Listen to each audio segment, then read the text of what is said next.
This will be a two-part video series where I'll talk about how to build aquariums.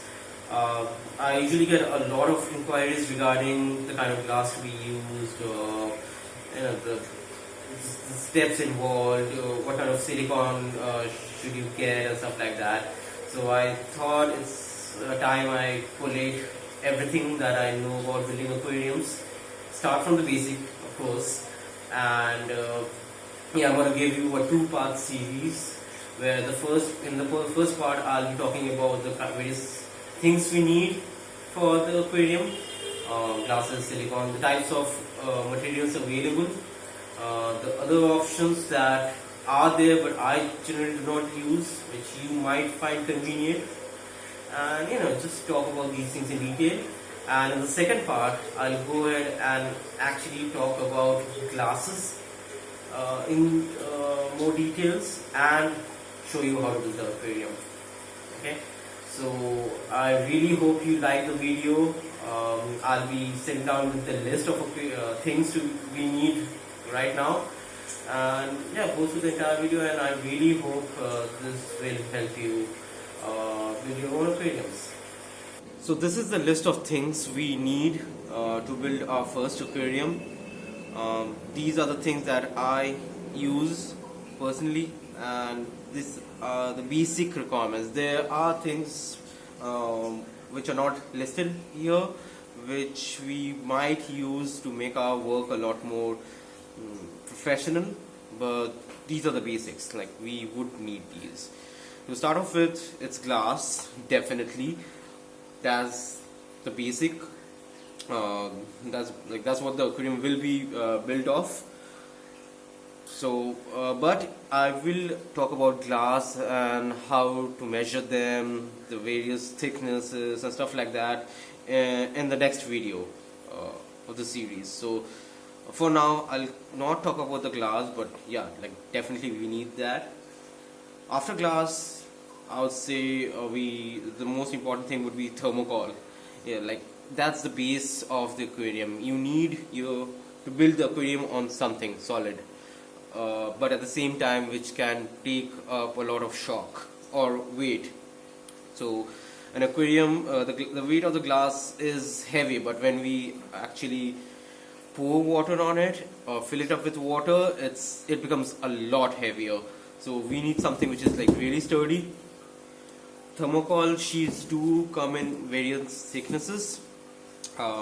Depending on the size of the aquarium and the volume of the water it will hold, we need to adjust the thickness of the thermocol. Right now, the one that is over here is about 2 inches thick. It definitely does not. We do not need this thick a thermocol to hold the weight of the paper, but this is the thickness that I usually use for aquariums which are about 6 feet in length by 2 feet in breadth and 2 feet in height. So around approximately 180 to 200 gallons of water. So the thickness of thermocol matters a lot. Then we need silicone. That's the sealant, that's the adhesive we use to stick the pieces of glasses together. Now, there are various brands of silicone available in the market, but most of them do come in tubes which look like this. It's a set, there's a tube and there's a tip. That's the standard set for all silicone sealants. Now, this particular sealant is from the company called Dow or Dow Sil. This is my tried and tested, and most aquarium makers or builders do prefer using this for the sole reason that it has given the most successful built tanks till date. If you look at the top of the tube, you'll find the details where we have the month of import, which is February 2019 for this, and used by March 2021. So there's an expiry date on the tube, so make sure whenever you're buying your silicone tube, check the expiry date. There's also the price written on it. Over here it's 300, but usually you can get this from somewhere between 200 to 250 Indian rupees. Uh, yeah, that's Dow. Previously it was called Dow Corning, but now they've changed the name to Dow Sil, but effectively it's the same sealant. The only difference that I found from Dow Corning to Dow Sil is this actually dries a lot quicker compared to the previous version. Apart from this, you would find tubes which are called GP or Resibond. So there are various brands. Everyone have their own favorite brands. I always stick to this. My stock is like I always have 5 or 6 spare fresh tubes ready at my disposal. Now, the mechanism of the tube is that it's a tube, and then it has a back panel. We directly do not tamper around with this, but what we need to do is we need to slice off the conical end of the neck. Right, this is where, but make sure you're not cutting off the entire neck. So we need the thread to screw this on. So we slice off the pyramid, the conical looking part of the neck, and for that we need a hacksaw. So something like this, really small handy hacksaw. So you just like saw off the edge. You don't need this anymore, and then screw the tip on the sealant, right? And then we use the caulking gun or the silicone gun. I'll just keep this here for a moment. Yep. So yeah, this is a silicone gun, like one of the versions. There are lighter models as well. I prefer this to be heavier, so this is a sturdier frame. There are ones with like single support system. So yeah, and these last a lifetime. Like, just make sure you're keeping it dry as much as possible, and regularly oil the joints, like the spring over here, the joints everywhere. Apply a bit of coconut oil or mobile lubricant, any form of petroleum lubricant, and this will be smooth. The only problem that I face is it kind of gets rusty over usage. So yeah, like this is kind of rusty, but really doesn't bother me while I'm building an aquarium. It's just it might get a little tight at times, so keep on applying the lubricant from time to time, and this should work wonders. So the way it works is it has got a lock over here, right? So, and we need this piston to be out of the way for the tube to load in this section, so you won't be able to pull it out. It's like jammed tight. For that you need to press on the lock and pull it out. That's simple.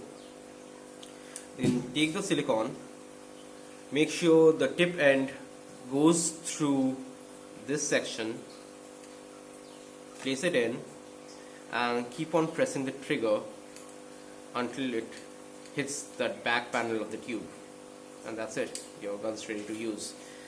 Now, had the neck been cut in this particular silicone tube, I could have pressed a little more, and that back panel would actually shift towards the front, pressing the silicone out of the tip, and there's a really small tiny hole on the tip, so we get a thin silicone line on the glass when we're using it. Yeah, that's it. And if you want to take this out, press this again, pull the piston back out, and that's it. Alright, so we are done with the silicone, the caulking gun, the hacksaw.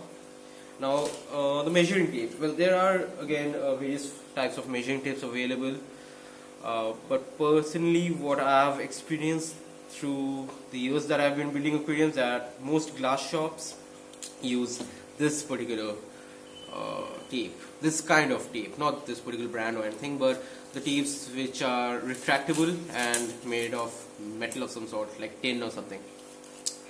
Uh, Not too sure if this is scientifically correct, but since the same kind of tape is used everywhere, these actually give a standardized measurement throughout. So if you want a 4-inch glass, suppose, and you measure it with, say, a plastic ruler or those fabric tapes that the tailor use, and go to the glass shop and ask for a 4-inch according to that tape, that 4-inch and like the 4-inch on a metal tape might not be equal to the 4-inch on a cloth tape or a plastic ruler. So the best thing would be to stick to a standardized measuring system, which would be a retractable metal tape, and it's going to make our lives a lot easier. After that, electrical tape. Right, we won't be using or doing any electrical works, but we do need electrical tapes for a nice finishing of the aquarium, and also to stick the panels together while the silicone is curing. Curing is a term that we use for denoting the drying period of the silicone. Okay, so you can also alternatively use paper masking tapes. Okay, both have their pros and cons. Paper masking tapes are easier to tear, so like it's less hassle to deal with these things, but I personally find them a little less sticky, so they kind of come out of the glass even if when I don't want them to. PVC tapes or electric tapes, on the other hand, are a little harder to tear or cut, so you might need scissors or blades for this. But when they're on the glass and they're like stuck on the glass, they kind of stay over there as long as I want them to, and pull them out.